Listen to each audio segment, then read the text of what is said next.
From LinkedIn News, I'm Leah Smart, host of Everyday Better, an award-winning podcast dedicated to personal development. Join me every week for captivating stories and research to find more fulfillment in your work and personal life. Listen to Everyday Better on the LinkedIn Podcast Network, Apple Podcasts, or wherever you get your podcasts. Break language barriers instantly by translating up to 44 languages in real time with the HP AI PC, powered by the Intel Core Ultra processor. With the right tools, work doesn't have to feel like work. Learn more at hp.com/AI PC. Hey, I'm Kwame Christian, and you are about to step into the world of Negotiate Anything, the #1 negotiation podcast in the world where we teach you how to make difficult conversations easier while getting more of what you want in the process. Each episode is packed with practical tips and strategies from the experts. We delve into negotiation, conflict resolution, and leadership skills that are crucial in both business and in life. Whether you're closing a deal, managing a team, or navigating personal relationships, Negotiate Anything provides you with the tools you need to succeed. Our conversations are real, relatable, and most importantly, rooted in practicality. So if you're ready to transform your conversations and elevate your negotiation skills, join me on Negotiate Anything. Subscribe and listen on Apple Podcasts, Spotify, or wherever you love to listen. Let's make every conversation a winning negotiation. Shaq, thanks for joining us today. My man, good to see you. Thanks for having me. Hey, man, it's my pleasure. So how would you get it started by telling us a little bit about yourself and what you do? Got you. Well, my name is Shaquille Alexander. For those wondering, yes, I was named after Shaquille O'Neal. Most people do call me Shaq. I really don't have a preference. But born and raised on the east side of Columbus of Ohio, a small city called Whitehall. Grew up here, went to high school here, graduated 2014. I went on to graduate from Otterbein University in 2018, where I studied finance. Became a licensed CPA, 3 years at a big firm. And now I'm doing a lot of different things, some consultancies, working at the Public Housing Authority here in Columbus, and also I serve as city treasurer in Whitehall. I'm currently in the middle of a campaign. I think we'll talk a little bit about that today. Yeah, man, absolutely. And like I was saying at the beginning when we were getting started, we're almost at 1,000 episodes right now, but we've never had somebody. I'm not going to say a politician. I'm not going to say that. Please don't. We are a public servant in the middle of a campaign, and there are some persuasive tools and techniques that you're using that are very powerful. And let me, listeners, let me tell you this. Shaq and I have been buddies for a long time, so I'm not going to bring on somebody who is like just trying to sell stuff, right? And right, there's going to be a lot of value in this because one thing I appreciate about you is that throughout your entire life, you've always been really values driven and always focused on public service throughout your educational career, and you've been really focused on that. So I'm really excited to dig into your perspective on storytelling as you are going through this campaign. And so let's just start off with the storytelling aspect too. So when you think about the narrative that you are telling the public and the community about yourself, what are some of those messages that you're trying to get across? Well, I think the narrative. I think that when I tell people, I'm running for this is why I'm doing it, I really try to dive deep into the why. And I mentioned that I grew up in Whitehall. And I'm going to dive a little deeper here. Not only grew up here, but I think became a man here. I think that I have family who is outside of my real family here. And I believe I'm actually part of the community, even the 3 years I did not live here during college. It's part of the reason why I tell the story that when I got a job offer at a Big Four accounting firm, that I could have moved to any major city in the United States, but I decided to come back home to Whitehall.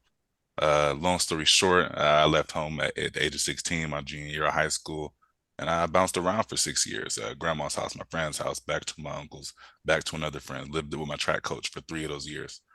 And I just tell the story about what the community did for me and how Whitehall embraced me. And I think telling that story helps people understand why I'm so passionate about Whitehall, why I have a fire in me for the people here. And you've been in Columbus a long time, Kwame, so you may have heard some negative things about this side of town. Not in recent years, because I think that narrative never has been true. And I fought against it a lot. But in recent years, I think we went from people being able to talk about us like that to now that we're a rising star in the Central Ohio area. So it's nice to have seen that progress. It's nice to have been part of that for the past year and a half. But I really do try to drive home the story. Like, I'm homegrown. I just want to serve the community that has poured into me. And then diving in even deeper into that, why treasurer? Well, I truly am a numbers guy, and I talk about my journey of becoming a CPA and my journey of how I ended up at a big firm and how my professors coached me and mentored me to help me get there. So I think just telling, whether it be a long story from my time growing up here to where I am now, or a small story about a college experience that helped me kind of amplify and understand my values a little bit better. But I believe in telling the story and sharing experiences are really powerful, especially in a space like this where I'm running for something that's not really exciting, like a councilman or an attorney or an executive, like a mayor or a county commissioner, right? So I have to give people something that's going to get them to tune in and listen, because I can talk about the numbers all day, but unless you're a person like me, you don't get excited about the numbers. So I think storytelling really does help give people insight into my character, insight into my passion, insight into my values, and that helps them ultimately understand why I am who I am and why I value what I value. I love this, Shaq, because here's the thing. As we go through this episode, this conversation, and it's funny because we talk a lot, and this is just going to feel like a regular conversation. But for the audience, I'm going to be pulling out some of the persuasive points that we can all take. So first of all, with your story, it is just dripping with authenticity. Like, this is who you are. Right. So, first of all, you start off with the fact that you grew up in Whitehall, you became a man here, and you did not leave. And listeners, one of the things that Shaq said was he left for a little bit to go to college. You went to college like half an hour away. so you were still close. That's like 90% true. 90% true. I started off at the University of Findlay, which is 2 hours away, but I came back after a semester. So there you go. There you go. True. So you've been local this whole time. And I think that gives a lot of credence to your narrative, because one of the things that you want to do when you're telling a story is that you use these stories to connect you to the audience. And for your audience in Whitehall, you're saying, listen, I am one of you. So I am like you. I'm part of this community. And I think it becomes even stronger when you convey the fact that you had options, because being at one of the big four accounting firms, like that's a massive opportunity. You could have left, but you chose to stay. That is really, really powerful. And then you also talk about the narrative where, all right, Whitehall might not have had the best reputation, but you've seen that growth and you've been part of that growth and you want to continue that growth. And so it's a narrative of connection to the community, but also progress, which is really powerful. And I like the fact that you recognize most people don't have that love affair with numbers that you do. And so if you come up and you start talking about that high level, the high level numbers that are associated with being treasurer, you would talk over people and you would be objectively correct with the way that you're talking, but it wouldn't have that same connection. And so now, when you're speaking specifically about the role of treasurer, how do you convey the connection between success of the city with you in particular and that role without getting too deep into the numbers? If I give it to them high level and face value, I think that's the best. Don't want to dive into the weeds and they start to tune out again because they don't have that same passion for the numbers, right? So I think if I just say I'm the city treasurer, I invest the city's money, making sure that everything's properly accounted for and making sure that we're financially solvent. If you live in a city that's on the brink of bankruptcy, a lot of problems, not only for the city, but a lot of problems for the people that live there in terms of services, adequate governance, all the above. So as long as I help them understand that, like, I am the money guy, I count the money, I invest the money, I make sure it's all there, there's no fraud. I make sure that the people that are counting it day to day in the auditor's office aren't making any errors, and make sure things are properly categorized, things are coming out the right funds, things are following the legislation that has passed from council. I think that helps them understand not only I like to call it a glorified accountant, that I'm actually do have some checks and some balances and some actual steps within the governance of how the city manages our money.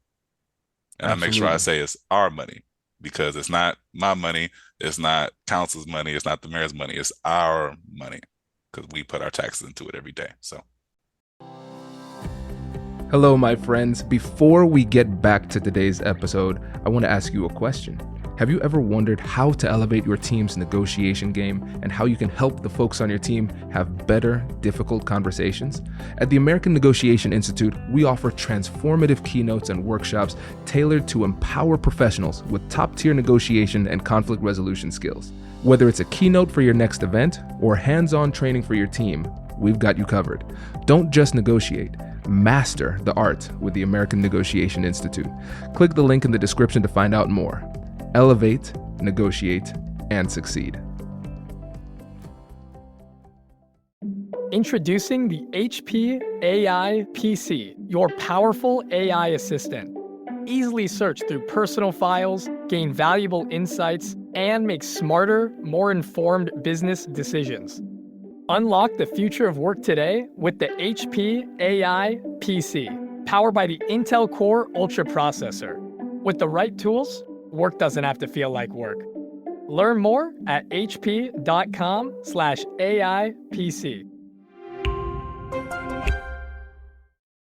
Yeah, 100%. And again, that word choice is very important. It's our money, and you're conveying this story and creating this narrative that helps people to understand that even if they themselves don't have a full understanding of the numbers or what it really means, they trust that you do, and they trust that you're going to be a responsible and good steward of their money. So I think that's really powerful. And Sure. one of the aspects of being in this public service role that is really challenging in the US is the reality of fundraising, the inescapable need of fundraising. And so we have a lot of international folks listening to this podcast. So can you just give a high overview of why fundraising is so important here, and then talk about your strategy to make that happen? Yeah, so answer the first part, why it's so important here. I'm not sure which countries in particular, but I believe that elections and candidates are supported from a public pool of money.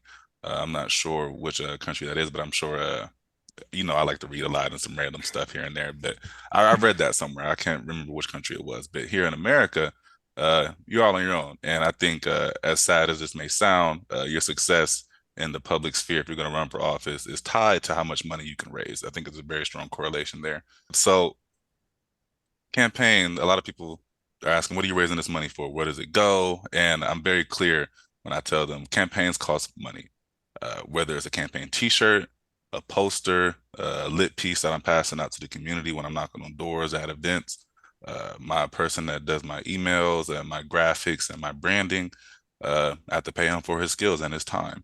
I have a campaign treasurer who makes sure that we're reporting all of our campaign finances. I have to pay him for his time. Whenever we do an event, I have to pay for the food to feed the people. Anytime I have volunteers come out, I make sure they're fed afterward. That stuff costs money. And then from that money I do receive from donations, I can also support other candidates or other causes as well. So I can help support, say, Shannon Harden, for instance. He's up on the ballot this year, and I've passed along some money to him from my campaign account, right? So it's a wide array of things you can do, but I make sure people understand this isn't just money that goes into my pocket. It's a separate bank account. There's eyes on it. Everything I receive is public. Everything I expend is public, and it has to get reported to the Ohio Secretary of State, the Board of Elections. So I try to help them understand that there is that level of control and oversight there. And my strategy behind it is I am running unopposed. So if you don't have a challenger, it becomes a challenge for me to raise money, because people don't necessarily see a need to support me financially or otherwise. But I think that's when I go into my storytelling mode and I tell them why I'm garnering financial support and otherwise. And part of the reason is that, yes, I'm running unopposed now, but as a first-time candidate and as a Black candidate, if we're being honest, it's very challenging to raise money. It's very challenging to get into this space and succeed and thrive. And as I mentioned earlier, a lot of your success is tied to how well you can fundraise. And so not only do I have these costs as a first-time candidate, that eventually I'm going to run again. Eventually I'm going to run outside of Whitehall. Eventually I will have an opponent. So it's better for me not only to raise money now so that way I can have something in the coffers when it's time to do it all over again, but it's better for me to truly run a race like I have an opponent now as a first-time candidate, because it gives me the experience It helps me build my brand, helps me build the relationships.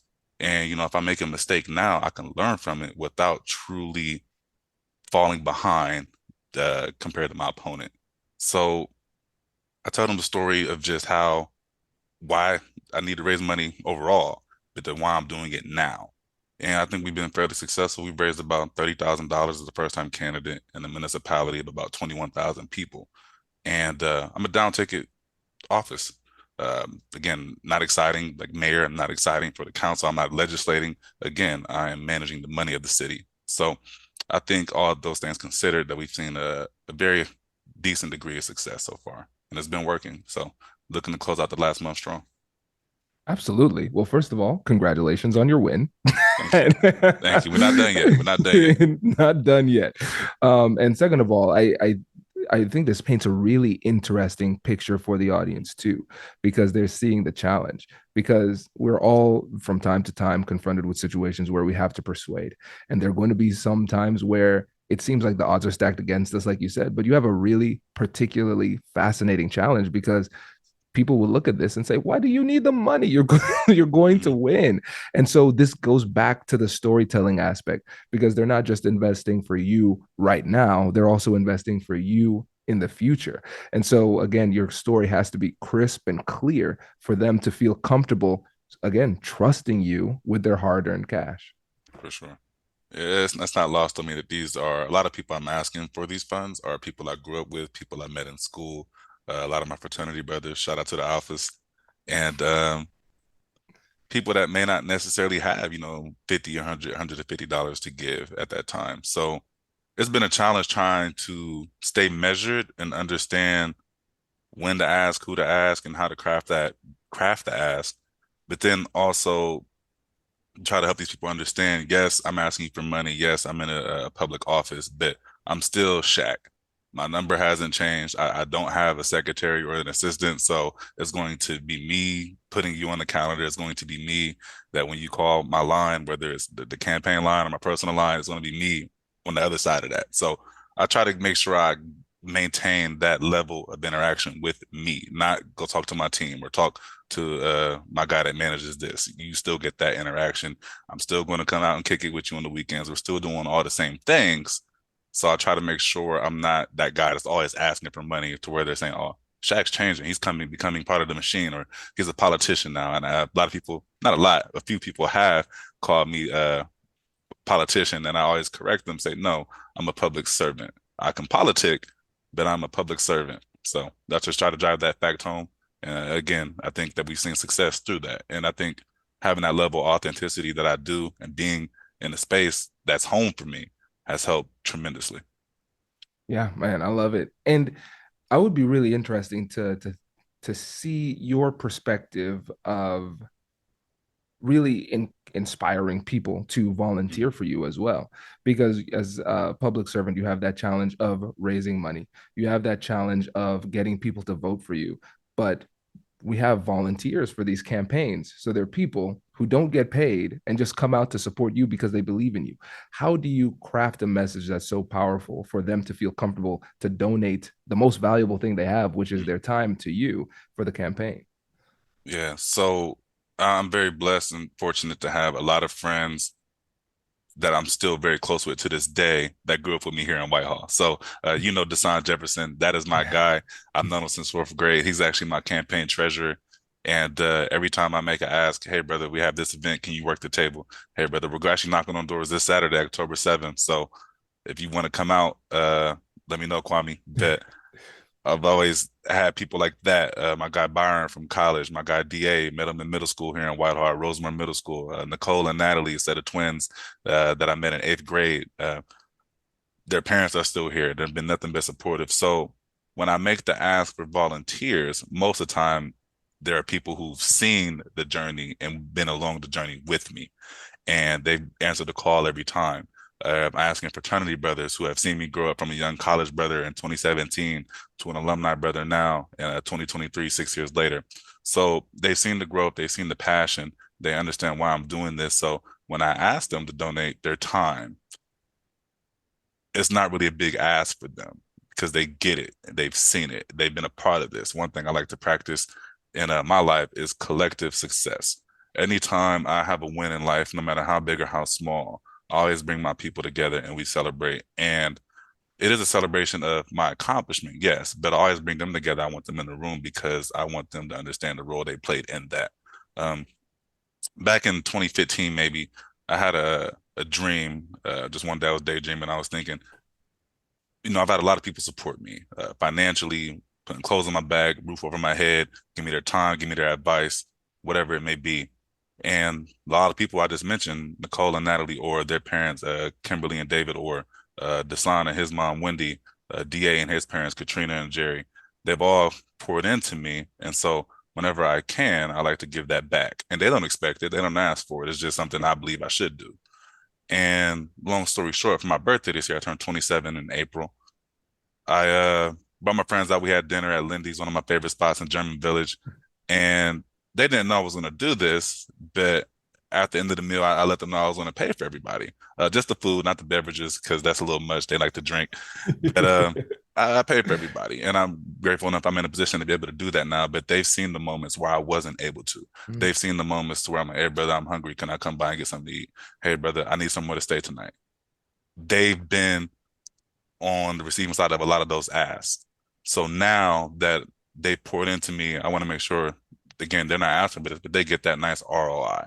And I want them to understand that when I win or when I celebrate me, I'm celebrating me and you equally the same. Because without you pouring into me, without you supporting me, without you investing in me, I don't have none of this. And I want to make sure that they understand that I don't move forward without their support.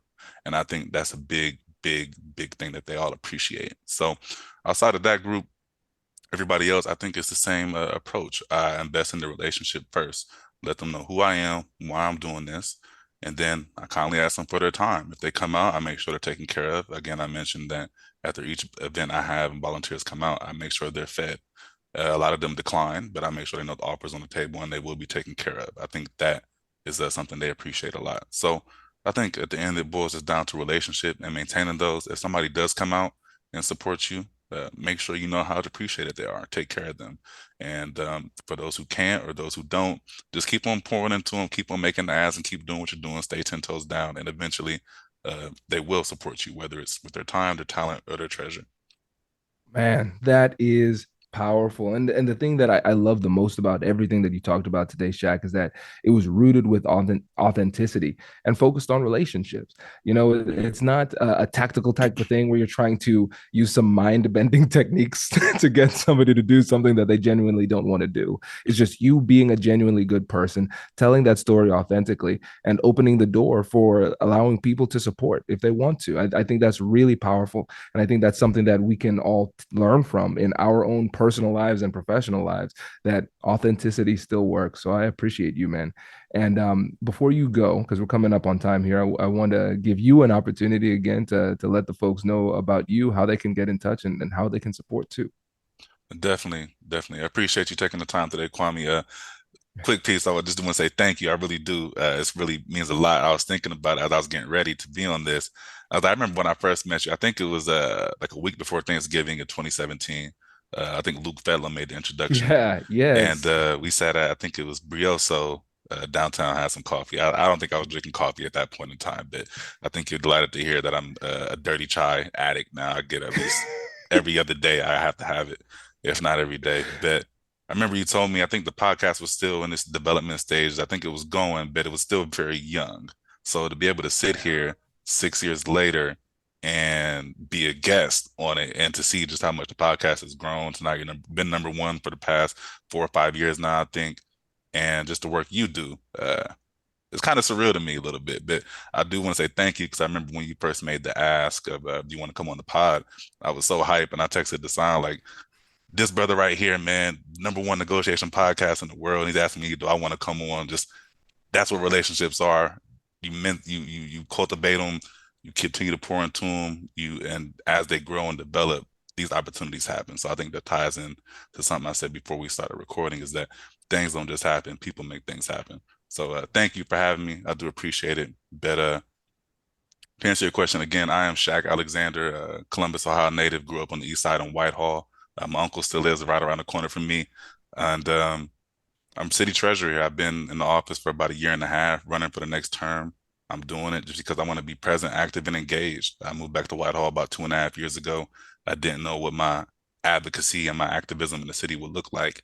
That opportunity came up with the office becoming vacant, and given my natural set of skills as a CPA and an accountant and specializing in tax, it made sense. I went for the appointment, ultimately got it, and a lot of growing pains, but year and a half later, here we are, and we're running for the next term. Just looking forward to continue to manage the city's finances appropriately and transparently, and continue to help the city grow. We're seeing a lot of development in Whitehall. We're increasing and diversifying the tax base. A big development on the northeast corner of Hamilton and Broad. That's looking at, I think, $4.7 billion economic impact to Franklin County over the next 10 years. I think that it's already broken ground on, but I think it'll be complete with phase 1 in 2025. And I'm living at one of our newer developments, the Lofts at Norton Crossing. I think that was finished in 2020, one of our first multifamily developments in a couple decades. So Whitehall is kind of forgotten, but I think we're making a lot of progress, a lot of investment, and now we're the talk of the town. So I look forward to serving the next 4 years as city treasurer. You can connect with me on Facebook at Shaquille Alexander, and you connect with me on Instagram or Twitter at ShaqDees27. I'm not changing my name. It is Shaq DEEZ27 on Twitter and Instagram. Has been my nickname. Most of my friends, they do call me Dees or Shaq Dees. And it's been sticking ever since about 7th, 8th grade. So won't change. And just happy to be here, man. Thank you for everything. Yeah, man. Proud of you. Appreciate you coming on today. Yes, sir. Happy to be here. We'll talk soon. Wait. Now, before you sign off, I have something to tell you that I've never told you before. Just kidding. I've told you before, but you should listen to it again. I want you to know about Negotiate Anything Premium. Imagine all of the things that you love about our traditional feed, plus so much more. I know you like our traditional feed because you're at the end of the episode. And with Negotiate Anything Premium, you'll get more bonus content you've been asking for, more of the expert insights that you can't get anywhere else, and more exclusive behind-the-scenes access into every conversation. Are you ready to get more of what you want out of your life, career, and every conversation? With Negotiate Anything Premium, you'll have access to more high-level, custom-designed content and insights, giving you the tools you need to negotiate higher salaries, better deals, and better relationships in your life and career. Once I had a listener share that Negotiate Anything helped her to negotiate a $53,000 raise. Could this be you? What would that mean for your life? I've seen firsthand the impact this model has had on my life and the lives of my corporate clients, and I am confident that it can do the same for you. Are you ready to negotiate more of the best things in life? Click the link in the show notes to learn more. I'll catch you later.